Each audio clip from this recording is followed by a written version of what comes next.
standing before your people to declare the unsearchable riches of Christ.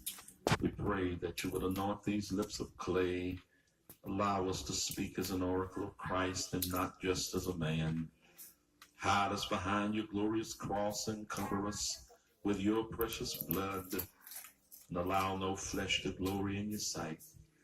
Let your people who have come today, even as those who heard our Lord speak, and they did eat of the fishes and the loaves, and the testimony is they did all eat and were filled. Let your people be filled today. We'll give you praise, we give you glory, and we give you honor. In the matchless name of Jesus Christ we ask. Amen and amen. Give the Lord a hand of praise, and you may be seated. Lamentations chapter 3. Let's read from verses 21 through 25. Let's read it together. Come on. This I recall to my mind. Therefore have I hope. Now notice the word. Because of what I can recollect mentally, I have hope. Read on. It is of the Lord's mercies that we are not consumed, because his compassions fail not. They are new every morning. Great is thy faithfulness. The Lord is my portion, saith my soul. Therefore will I hope in him. There again, we've got that word hope. And where is that hope? In him. Read. The Lord is good unto them that wait for him, to the soul that seeketh him. I want to talk to you today from the subject, hope in the Lord. Hope in the Lord. And of course, that word hope, whether you use it as a noun or as a verb, the meaning does not change. It simply means to desire with expectation of fulfillment. You're looking forward.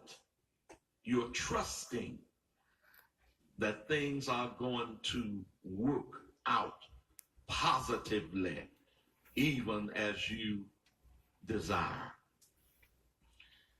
Well, has it been documented that the 11th chapter of Hebrew speaks of faith, and the faith is always in the now.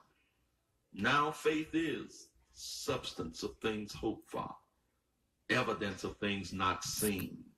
So when you speak of faith, faith must be applied in a now situation. But hope is what we expect on tomorrow. Well, let's let Paul speak to that in the 8th chapter of Romans.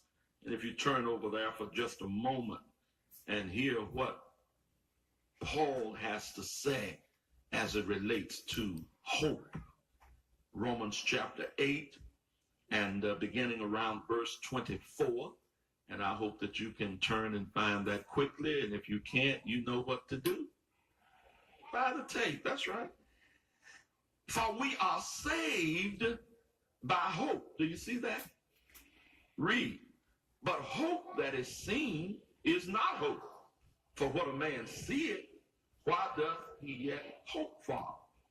But if we hope for that we see not, then do we with patience wait for it.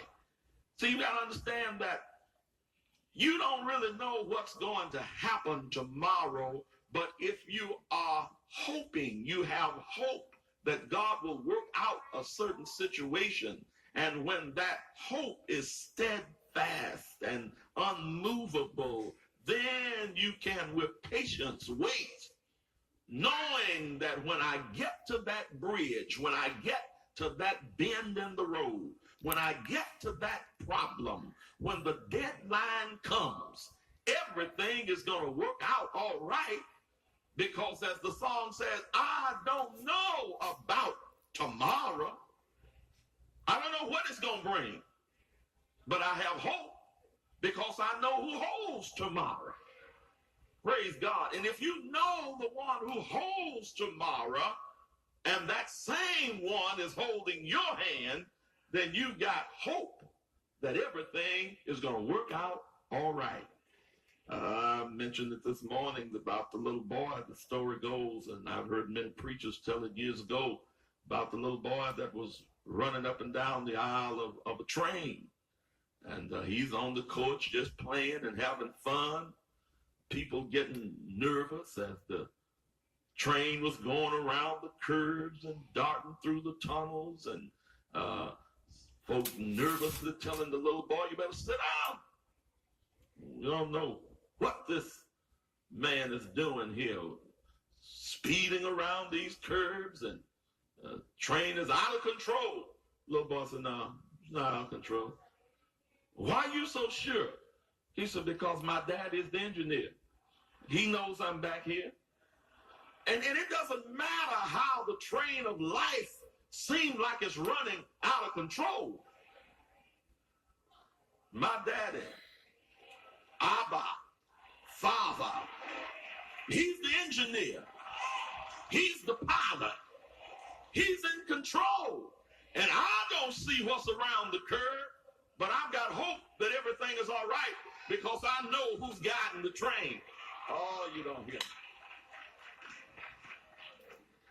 Now, in this book of Lamentations, and really when you study out the history of it all, the first word in the book is how.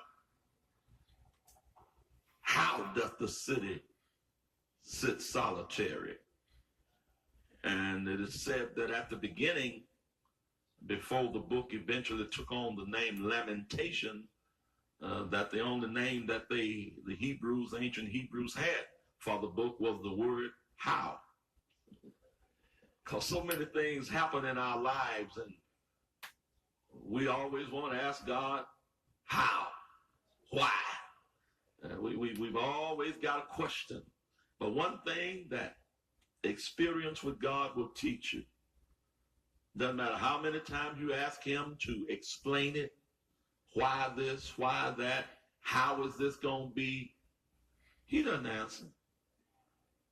You just have to trust him and wait until he works it out. So in the first two chapters, the prophet speaks as the mouthpiece of the city of Jerusalem. But after he gets through speaking as the mouthpiece of the people, then he expresses to God how he feels. Now you can say what you want to. We can ignore the plight of our people as a race, as an ethnic community. And we can talk about, our community this, our community that. But eventually, whatever is prevalent in the community is going to finally come to your door.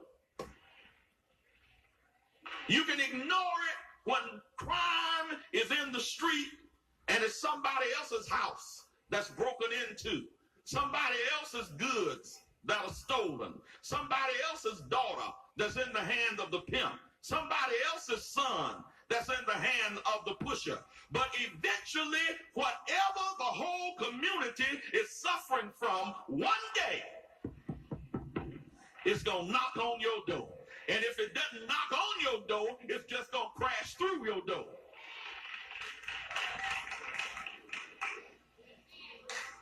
When the prophet gets through with 2 chapters of lamenting and weeping as it relates to the sins of the people, when he gets into chapter 3, here the language changes. Look at verse 1. He starts off by saying, I am the man who has seen the afflictions that come from the rod of God's wrath. In other words, I'm an individual, but I have felt it. I have seen what God is doing. He brought me into the deepest darkness.